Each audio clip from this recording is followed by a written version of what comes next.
Imaginez une créature. C'est la plus longue du monde dans sa catégorie. Elle s'étire dans les ténèbres. Elle atteint des dimensions délirantes. On parle de 13 mètres de long. C'est plus long qu'un autobus scolaire. Vous avez sans doute déjà entendu son nom. Le calmar géant. C'est la star des légendes maritimes. C'est le kraken qui brise les navires en deux dans les vieux récits. Mais il y a un problème avec cette histoire. Une vérité que la plupart des gens ignorent totalement. Le calmar géant n'est pas le roi incontesté des abysses. Il n'est pas le plus imposant. L'évolution est une force capricieuse. Elle a décidé de créer autre chose, une autre créature. Elle n'est pas forcément plus longue, mais elle est beaucoup plus massive. Elle est plus lourde, beaucoup plus lourde. Imaginez un animal qui pèse le double du calmar géant. C'est une masse de muscles et de chair absolument terrifiante. Cette créature porte bien son nom. Ce n'est pas le calmar géant, c'est le calmar colossal. On pourrait penser qu'ils sont frères, ou au moins cousins germains. Après tout, ce sont deux monstres tentaculaires. Mais la réalité est surprenante. Ils ne sont pas liés. Ils ne font pas partie de la même famille. Ils ne font même pas partie du même genre. C'est un fossé génétique immense qui les sépare. Pour trouver leur premier point commun, il faut remonter très loin dans la classification. Ils partagent seulement leur ordre biologique. Les Oegopsida. Ce sont simplement des calmars de haute mer qui vivent au large. C'est tout. Pourtant, ils sont les deux seuls élus de la nature à avoir atteint ces proportions bibliques. Tous les autres calmars de l'océan sont ridicules à côté. Certains sont longs mais fins comme du papier. D'autres sont trapus mais ne pèsent rien. Eux deux sont des anomalies, des titans solitaires. Et le plus étrange dans cette histoire, ils ne se connaissent pas. Ils vivent dans des mondes complètement différents. Ils règnent sur des océans opposés. Ils ne se sont jamais croisés. Ils ne savent même pas que l'autre existe. Comment est-ce possible? Comment la nature a-t-elle pu créer deux fois le même monstre, dans deux endroits totalement isolés, sans jamais qu'ils ne se rencontrent? C'est un mystère biologique fascinant. Et cela nous force à poser une question inquiétante. Qu'est-ce qui empêche la création d'un troisième monstre? Un troisième géant encore plus grand que nous n'avons pas encore découvert. Si vous regardiez ces deux animaux de loin, vous feriez l'erreur. Vous penseriez voir la même bête, mais approchez-vous, regardez les détails. Pour un expert, c'est le jour et la nuit. Ces deux animaux sont des chefs-d'œuvre distincts. Et pour comprendre pourquoi, il faut remonter le temps. Il faut revenir en arrière. Très loin en arrière, il y a environ 100 millions d'années. Nous sommes à la fin du Crétacé. C'est l'époque des dinosaures. C'est là que vivaient leurs ancêtres communs. Un calmar primitif. Mais attention, c'est une hypothèse. Pourquoi? Parce que les calmars sont les pires candidats pour les fossiles. C'est logique quand on y pense. Ils sont mous, ils sont gélatineux, ils n'ont pas d'os. Quand un calmar meurt, il disparaît. En quelques semaines, il n'y a plus rien. Alors, imaginez après 100 millions d'années. Il ne reste aucune trace, sauf une chose. Une seule partie du calmar peut traverser les millénaires. Son bec. C'est la seule partie dure de son corps. C'est grâce à ces becs fossilisés que nous avons des indices. Après l'extinction des dinosaures, les lignées se sont séparées. Une branche est partie d'un côté. Elle a donné naissance à la famille du calmar géant. L'autre branche a pris une route différente.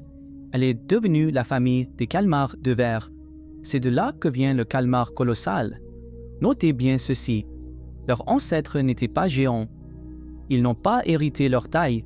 Ils l'ont inventé, chacun de leur côté, indépendamment. C'est ce que les scientifiques appellent l'évolution convergente. C'est un concept fascinant. Deux espèces qui n'ont rien à voir finissent par se ressembler. Pourquoi? Parce qu'elles font face aux mêmes défis. Elles doivent résoudre les mêmes problèmes. La nature ne copie pas. Elle réutilise les bonnes idées. C'est la règle d'or de l'évolution. Si ça marche, on garde. Si ça marche, on recommence. Mais alors pourquoi sont-ils différents? Pourquoi l'un est-il une Ferrari et l'autre un tank? La réponse se trouve dans leur environnement. C'est là que tout se joue. Parlons d'abord du calmar géant. Il vit dans les profondeurs. Il subit le gigantisme abyssal. C'est un phénomène connu. Dans le noir complet, sous une pression écrasante, les animaux grandissent. Le froid et la pression changent le métabolisme. Mais le calmar colossal, lui, vit ailleurs. Il vit dans les seaux glaciales de l'Antarctique. Il subit lui aussi la pression des abysses. Mais il subit autre chose en plus, le gigantisme polaire. C'est un phénomène où le froid extrême pousse les cellules à grandir. Le calmar colossal a donc gagné à la loterie génétique. Il cumule les deux bonus. Gigantisme des profondeurs plus gigantisme polaire. C'est pour cela qu'il est si massif. C'est pour cela qu'il est si lourd. Mais pourquoi devenir si gros? Ce n'est pas pour le style. Ce n'est pas pour faire peur aux marins. C'est une question de survie pure. Un corps immense conserve mieux la chaleur. Un corps immense stocke plus d'oxygène. Cela permet de plonger plus longtemps. Cela permet de résister au froid mortel. Et bien sûr, cela transforme la proie en prédateur. Quand vous faites la taille d'un immeuble, peu de choses osent vous attaquer. C'est une armure biologique. Mais regardez bien leur corps. Les différences sont flagrantes. Le calmar géant est long. Il est effilé. Il pèse environ 220 kg. C'est déjà énorme, mais comparé au colossal, c'est un poids plume. Le calmar colossal peut atteindre 600 kg. Parfois plus, c'est l'invertébré le plus lourd de la Terre. Sans aucune exception. C'est une boule de muscles compacte. Le géant est fait pour la vitesse. Le colossal est fait pour la puissance brute. On estime que le calmar géant peut nager à 40 km par heure. C'est rapide. Il utilise la propulsion par réaction. Il aspire de l'eau et la recrache violemment. C'est un moteur à réaction biologique. Le colossal a le même système, mais il est trop lourd, il est trop gros. Il atteint péniblement les 20 km par heure. Pourquoi cette différence? Pourquoi la nature a-t-elle créé un coureur et un lutteur? Encore une fois, regardez où ils vivent. Le calmar géant nage dans les océans tempérés. C'est vaste, les proies sont rapides. Pour manger, il doit être vif. Son corps est aérodynamique. Il se cache dans le noir. Il repère un mouvement avec ses yeux gigantesques. Et boum! Il se propulse comme une torpille. Ses tentacules sont armés de ventouses. Ces ventouses ont de petites dents en scie. C'est fait pour agripper des poissons glissants. C'est fait pour ne pas lâcher prise. Mais le calmar colossal vit en Antarctique. Là-bas, tout est plus lent. L'eau est glaciale. L'énergie est précieuse. On ne la gaspille pas à courir après la nourriture. Le colossal est un piège vivant. Il ne chasse pas activement. Il attend. Il flotte dans les ténèbres comme une mine sous-marine. Il économise chaque calorie. Son corps épais retient la chaleur. Et quand une proie passe à portée, il frappe. Mais il n'a pas de ventouse classique. Regardez ses tentacules. C'est un cauchemar d'ingénierie. Il possède des crochets rotatifs, des griffes qui pivotent. Il ne cherche pas à coller à sa proie. Il cherche à la planter. Il cherche à verrouiller la cible. Il chasse la légine antarctique, un poisson énorme et puissant. Pour attraper un tank, il faut être un tank. Il faut des grappins. C'est brutal. C'est efficace. Malgré ces différences, ils ont un outil identique. Le bec. C'est fascinant de voir comment l'évolution a résolu le problème du repas. Au fond de l'océan, il n'y a pas de sol. On ne peut pas coincer sa proie contre un rocher pour la déchiqueter. On flotte dans le vide. Et les proies ont souvent la peau dure. Alors le calmar a développé un bec de perroquet. Mais un bec fait de chitine. La même matière que les carapaces d'insectes, mais beaucoup plus dur que l'os. C'est une guillotine naturelle. Les muscles autour du bec sont d'une puissance inouïe. Il peut trancher la colonne vertébrale d'un poisson en 1 seconde. Ensuite, il utilise sa radula. C'est une sorte de langue râpeuse couverte de dents. Elle broie la viande avant de l'avaler. C'est une machinerie de mort parfaite. Maintenant, posez-vous la question. Et si le calmar géant décidait de voyager? Et s'il descendait vers le sud, vers le froid? Est-ce qu'il deviendrait un calmar colossal? Non, l'évolution ne fonctionne pas comme ça. Et, même s'il y allait, il ne rencontrerait jamais son cousin. Pourquoi? Parce que le colossal vit dans une autre dimension. Le géant vit dans la zone de minuit. C'est profond. Mais le colossal vit dans la zone abyssale. C'est des milliers de mètres plus bas. L'un vit dans l'obscurité. L'autre vit dans le néant absolu. C'est un peu triste quand on y pense. Ces deux rois ne se rencontreront jamais. Ils ignoreront toujours l'existence de l'autre. Mais c'est peut-être mieux ainsi. S'ils se croisaient, ils essaieraient probablement de s'entretuer. Pourtant, il y a quelqu'un qui les connaît tous les deux. Un témoin unique. Le grand cachalot. C'est le seul prédateur capable de naviguer entre ces mondes. Le cachalot est une merveille biologique. Il peut retenir son souffle pendant des heures. Il peut plonger à des profondeurs qui écraseraient un sous-marin. Il utilise son sonar pour voir dans le noir total. Et il a faim. Il a besoin de calories massives.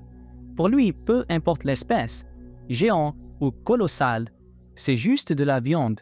On a retrouvé des cicatrices sur la peau des cachalots, des marques de ventouses circulaires et des traces de griffes acérées. Ce sont les marques de batailles titanesques qui se déroulent loin de nos yeux. Dans l'estomac des baleines, on retrouve les becs. Ces fameux becs indestructibles. C'est la preuve irréfutable. Le cachalot se nourrit des deux monstres. Pour le cachalot, l'évolution convergente est une bénédiction. Plus il y a de monstres géants, mieux c'est. C'est un buffet à volonté, mais cela crée une course à l'armement. C'est une guerre froide sous-marine.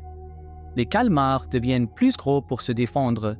Les cachalots plongent plus profond pour les trouver. Chacun pousse l'autre vers l'extrême, vers la limite biologique absolue. C'est pour cela que ces animaux sont si fascinants. Ils sont le résultat d'une guerre millénaire. Cela nous ramène à cette idée de convergence. La nature a des plans d'architectes, des modèles qui fonctionnent. Regardez le requin et le dauphin. L'un est un poisson, l'autre un mammifère. Mais ils ont la même forme de torpille. Pourquoi? Parce que c'est la meilleure forme pour aller vite dans l'eau. Regardez la chauve-souris et l'oiseau. Ils ont tous les deux inventé l'aile. Le calmar géant et le colossal sont la preuve que le modèle du monstre tentaculaire fonctionne. C'est un design efficace. Alors il faut se poser la question finale. La question qui hante les océanographes. Qu'est-ce qu'il faudrait pour en créer un troisième? Quelles conditions faudrait-il réunir? De l'eau sombre, de la pression, du froid. L'océan est vaste. Nous n'avons exploré qu'une fraction ridicule de ses volumes. Il est tout à fait possible que la nature soit déjà au travail. Il existe d'autres calmars étranges. Le calmar d'Anna, court et large, ou le calmar robuste. On voit déjà des signes de gigantisme chez eux. Ils sont en chemin. Peut-être que dans les fosses les plus profondes, une autre lignée est en train de grandir. Peut-être qu'il existe déjà un léviathan que nous n'avons pas encore vu. Un animal qui ferait passer le calmar colossal pour un nain. Nous aimons penser que nous connaissons notre planète, mais l'océan est le dernier grand mystère. Chaque fois que nous plongeons, nous réalisons notre ignorance. Ces géants sont là. Ils nagent en ce moment même sous des kilomètres d'eau, indifférents à notre existence. C'est une pensée qui rend humble. Et c'est aussi une pensée qui donne le vertige. Dans le noir absolu, l'évolution continue son œuvre, et elle nous réserve sans doute encore bien des surprises.